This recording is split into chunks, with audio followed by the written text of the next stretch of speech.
परिवर्तन यात्रा में हमारे साथ है राज्यवर्धन सिंह राठौड़, यहाँ से एमपी है और अभी जो ये वाला रथ है वो जयपुर रूरल में है, जो उनकी कॉन्स्टिट्यूंसी में है।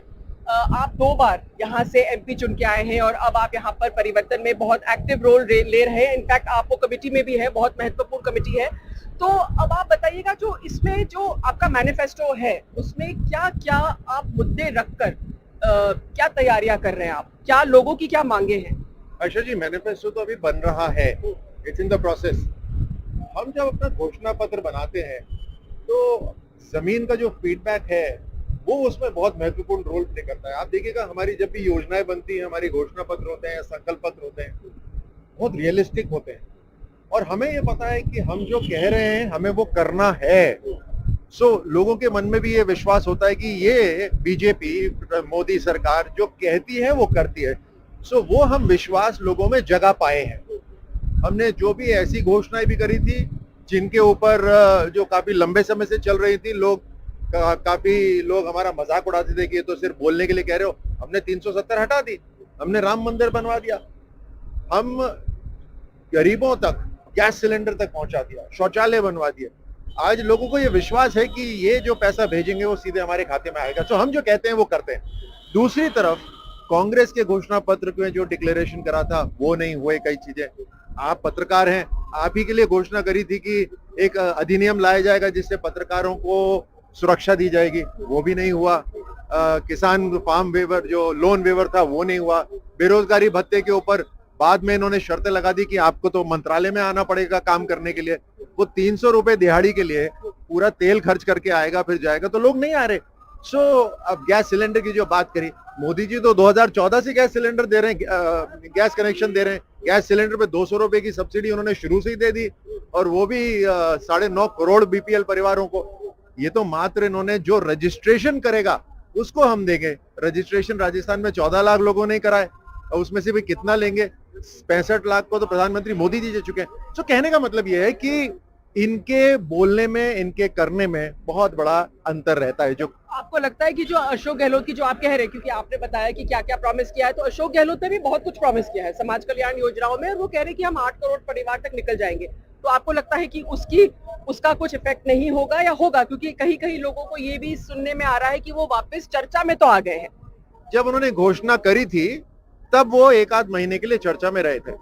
अब जब डिलीवरी का समय आ गया है तो लोगों के पास पहुंच नहीं रहा। और जो मोबाइल दिए भी हैं वो उन्होंने, आप एक ही चाकसू तहसील के अंदर आप देखिए 400 एकल महिलाएं हैं जिनको फोन मिले नहीं है।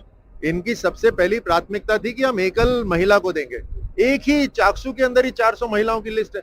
और तो कितने महिलाएं होंगी जिनको नहीं मिला होगा, और जिनको मिल भी गया वो भी कहते हैं ठीक है धन्यवाद, लेकिन वोट तो हम मोदी सरकार को ही देंगे। तो ये तो देखिए मिस गवर्नेंस, 4.5 साल का, 5 साल का स्वाभिमानी राजस्थान कहाँ एक मोबाइल फोन के ऊपर बिकने वाला। ये वो प्रदेश है जो कई आक्रमणकर्ताओं को उनका सामना करा। ये बड़े स्वाभिमानी लोग हैं। तो जो मिस गवर्नेंस हुई है, अब देखिए 40 लाख से ज्यादा नौजवान, उनका भविष्य तो इन्होंने चौपट करा ही ना। जो इन्होंने 18 पेपर लीक हुए, वो 40 लाख नौजवान और उनके परिवार, वो 1 करोड़ तो सीधा वहीं हो गया। तो आप देखिए कितना बड़ा इन्होंने नुकसान करा है। और फिर जिस तरह के घोटाले हो रहे हैं, इन्हीं के मंत्री, इन्हीं के मंत्रालय, सारी इन्हीं के विधायक उंगली उठा रहे हैं इनके ऊपर।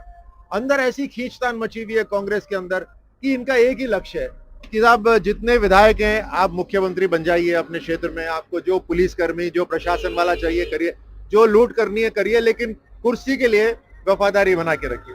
लेकिन खींचतान तो बीजेपी में भी है ना। हम सब जानते हैं कि अभी जैसे कैलाश मेघवाल है, उन्होंने कहा है कि कौन कह रहा है गुटबाजी नहीं है, गुट ऊपर से नीचे है।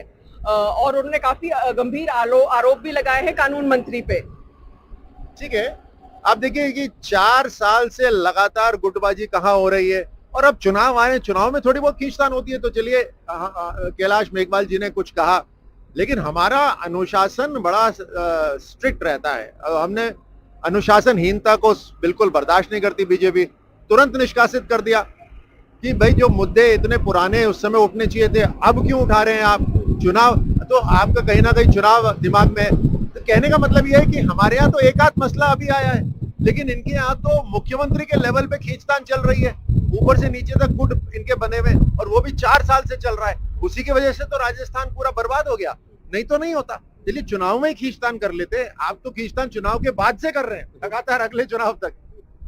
तो आपको लगता है कि जो नेतृत्व की लड़ाई है उसका कहीं असर पड़ेगा कांग्रेस के लिए?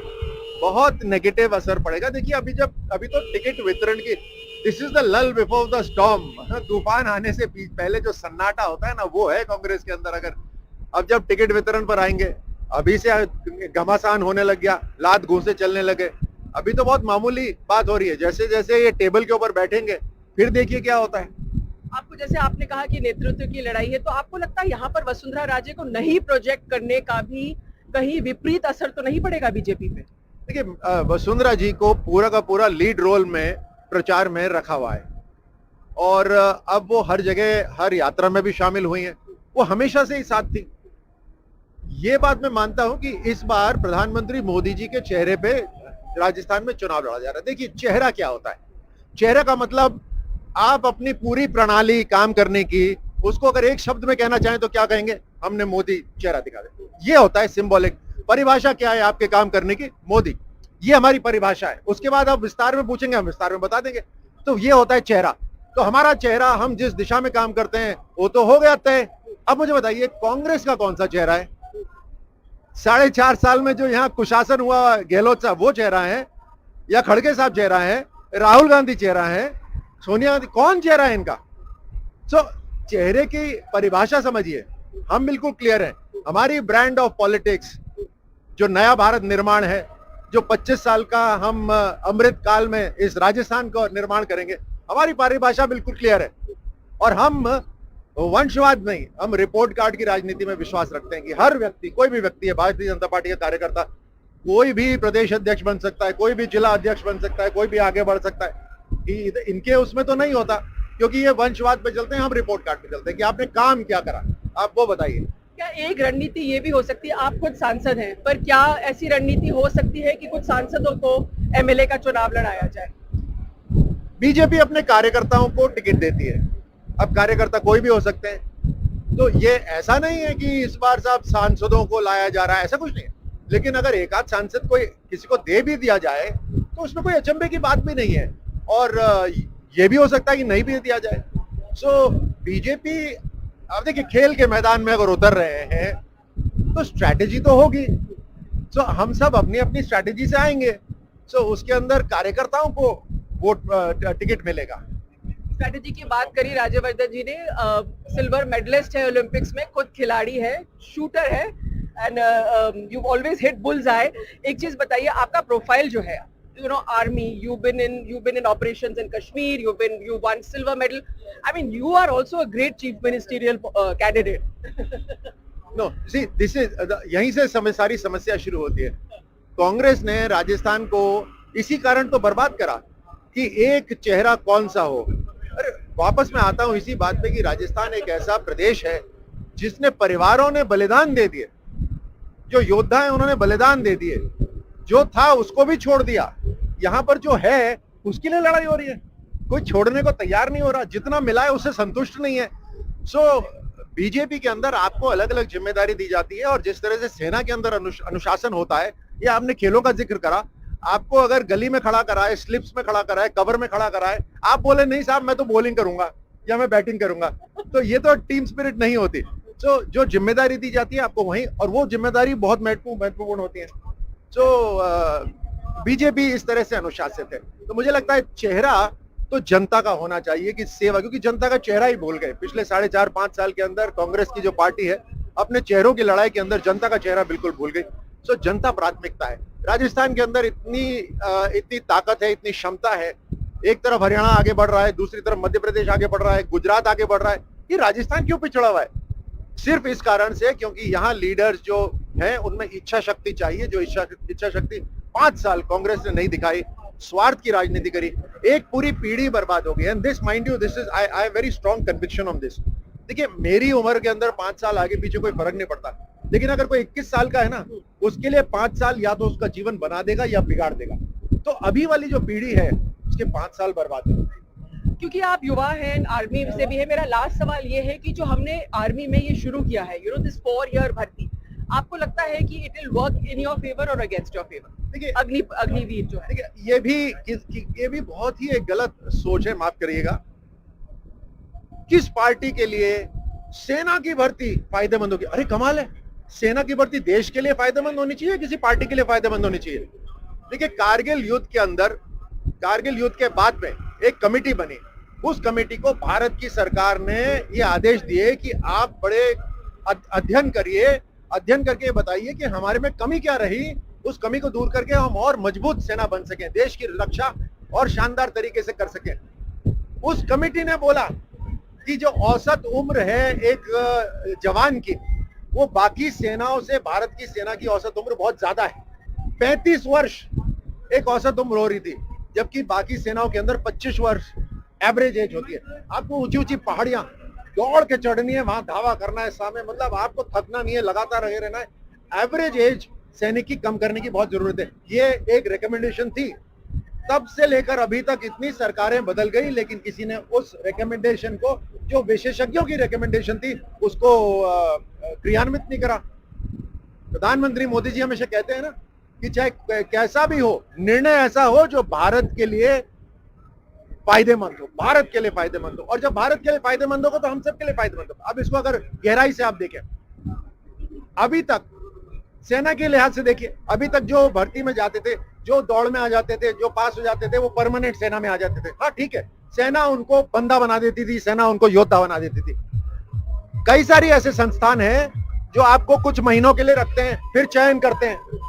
सेना के पास भी अब ये अवसर आ गया कि वो 4 लोगों में लेंगे और उनको ट्रेनिंग देंगे, औसत उम्र भी कम हो जाएगी, और साथ साथ जो उसमें सबसे शानदार होगा उसको सेना अपने साथ लेगी, तो सेना का स्तर कितना बढ़ जाएगा। दूसरी तरफ देखिए, युवाओं के लिए 21 साल की उम्र में कौन सा नौजवान है जो 4 लाख खुद का लेकर वापस आता है घर पर? मान लीजिए आता भी है, सबसे पहले तो उसके ऊपर एक ठप्पा लग जाता है कि भारत की सेना ने इसे ट्रेन कराए। तो अनुशासन है, कठिन परिस्थितियों में से वो निकल चुका है, और फिर उसको पढ़ाई भी हो गई, उसकी ट्रेनिंग भी हो गई, तो एक तरह से बहुत मजबूत युवा वापस घर आता है, और उसको मुद्रा योजना में लोन आसानी से मिलते हैं, सीआरपीएफ बीएसएफ में उसको प्राथमिकता मिलती है, तो हर जगह जाने का उसका अवसर भी मिल रहा है, और साथ में 4 लाख रुपए खुद के कमा के लाया है। ध्यान रखिए, सेना के अंदर खाना पीना रहना मेडिकल सब कुछ निशुल्क होता है, तो जो तनख्वाह है वो सारी की सारी उस युवा की है। आई थिंक ये आपका फेवरेट टॉपिक है, I can see, but anyway हम लोग पहुंच गए हैं, अब सभा शुरू होने वाली है। बहुत बहुत शुक्रिया हमसे। आप अगर कोई सवाल पूछेंगे, खास तौर से अग्निवीर का सवाल पूछेंगे, आई नो, तो मैं उसमें बता सकता हूँ पूरा फायदे के लिए। Thank you very much for speaking to us. तो राज्यवर्धन राठौड़ हमारे साथ कैंपेन ट्रेल में, परिवर्तन यात्रा में, और यहाँ पर अपनी कॉन्स्टिट्यूएंसी रूरल जयपुर से।